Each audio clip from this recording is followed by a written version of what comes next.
السلام علیکم، نور ازل پروگرام کے اندر آپ کو خوش آمدید۔ آج ہم ایک نئی چیز سیکھیں گے مفتی صاحب سے۔ السلام علیکم مفتی صاحب، کیسے ہیں سر؟ جی ٹھیک ٹھاک وعلیکم ہیں؟ السلام ورحمۃ اللہ وبرکاتہ۔ جی، آج ہمیں کیا آپ تعلیم فرما رہے ہیں مفتی صاحب؟ آج ہم آپ کو رزق کی وسعت اور فراخی کے لیے ایک مجرب عمل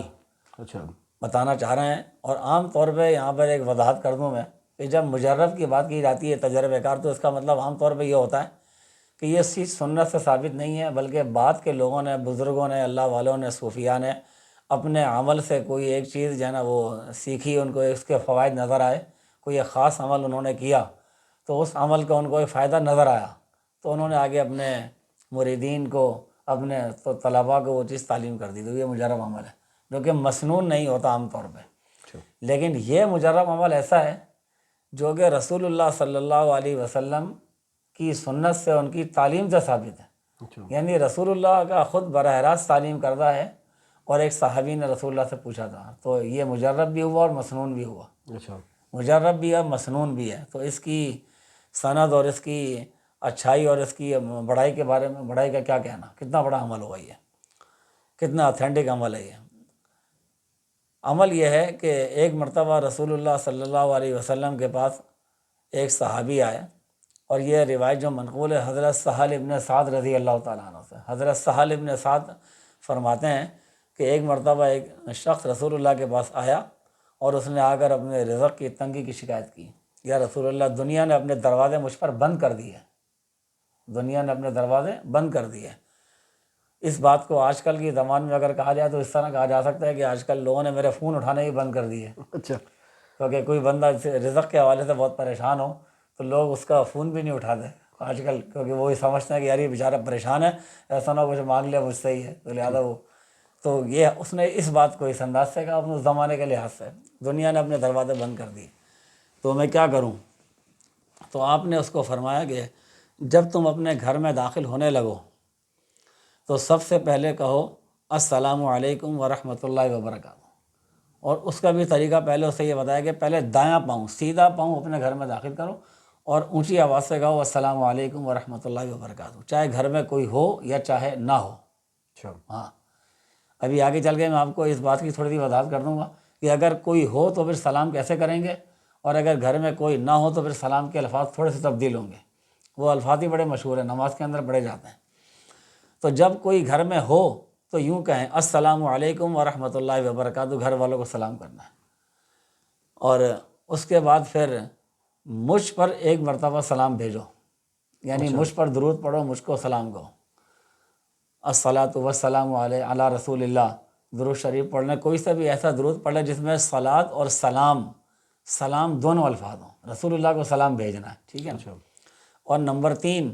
اس کے بعد پھر ایک مرتبہ کم سے کم سورہ اخلاص پڑھیں، اور بعض روایت کے اندر آتا ہے کہ اگر سورہ فاتحہ بھی شامل کر دیں تو پھر سونے پہ سہاگا ہو جائے گی بات۔ اچھا ہاں، تو وہ صحابی چلے گئے، وہ جو بھی جس نے پوچھنے والے تھے وہ چلے گئے، انہوں نے عمل شروع کیا، چند دن ہی گزرے تھے، تو اس کے بعد پھر رسول اللہ کو آ کر انہوں نے بتایا کہ یا رسول اللہ، آپ نے جو عمل بتایا تھا میں نے اس پر پابندی شروع کر دی، اس کا اللہ نے اتنا فائدہ دیا، اللہ نے مجھے اتنا دے دیا، اتنا دے دیا کہ میں خود بھی خوشحال ہو گیا، اور بلکہ اس عمل کی برکت سے جب زور زور سے میں سلام کرتا ہوں، سورہ فاتحہ پڑھتے ہیں، سورہ اخلاص پڑھتے ہیں، درود پڑھتے ہیں، تو اللہ نے میرے پڑوسیوں کو، میرے رشتہ داروں کو بھی اس سے فیضیاب کر دیا۔ سبحان اللہ سبحان اللہ۔ اب اس میں چونکہ تھوڑا سا کوئی گھر میں ہو یا کوئی گھر میں نہ ہو تو اس میں تھوڑا سا سلام کا فرق ہے، تو ترتیب کیا بنے گی میں وہ ترتیب آپ کو بتا دیتا ہوں۔ جب آپ گھر میں داخل ہوں تو آپ نے یوں کہنا ہے السلام علیکم ورحمۃ اللہ وبرکاتہ، اور اگر کوئی گھر پہ موجود نہیں ہے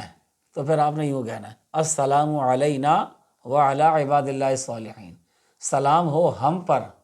کیونکہ آپ خود تو موجود ہیں نا، آپ کے علاوہ کوئی اور نہیں ہے، لیکن آپ خود تو آ گئے گھر میں، تو اب آپ نے اپنے اوپر سلامتی بھیجنی، السلام علینا، یہ اتحیات کے اندر، نماز کے اندر یہ ہم کلمہ پڑھتے ہیں، یہ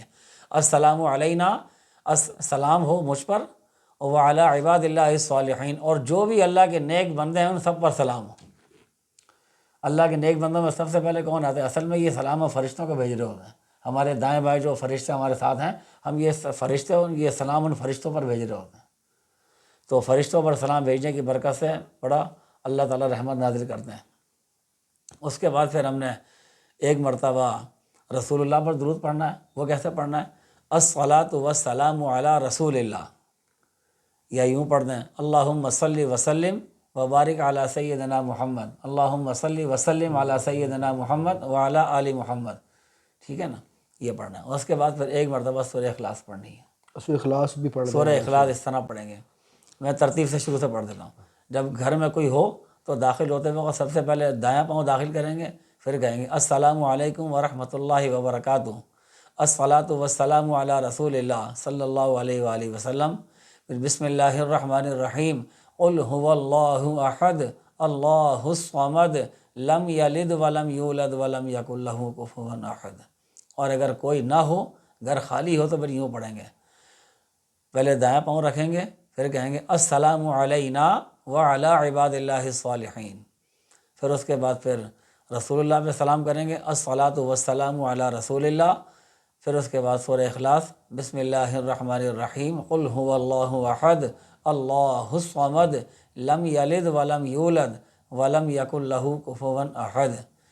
تو اس کے بعد اللہ تعالیٰ آپ کو اتنی فراخی دیں گے کہ آپ سے رزق سنبھالے نہیں سمجھے گا، آپ خود بھی فیضیاب ہوں گے، آپ کے پڑوسی بھی، اور آپ کے رشتہ دار بھی فیضیاب ہوں گے۔ اللہ تعالیٰ ان باتوں پر، اس عمل کو اپنانے کی ہمیں توفیق عطا فرمائے۔ وآخر دعوانا الحمد للہ رب العالمین۔ بہت شکریہ مفتی صاحب۔ اگلے پروگرام تک کے لیے ہمیں اجازت دیجیے۔ جنہوں نے ہمارا چینل سبسکرائب نہیں کیا وہ لازمی سبسکرائب کریں۔ اللہ حافظ۔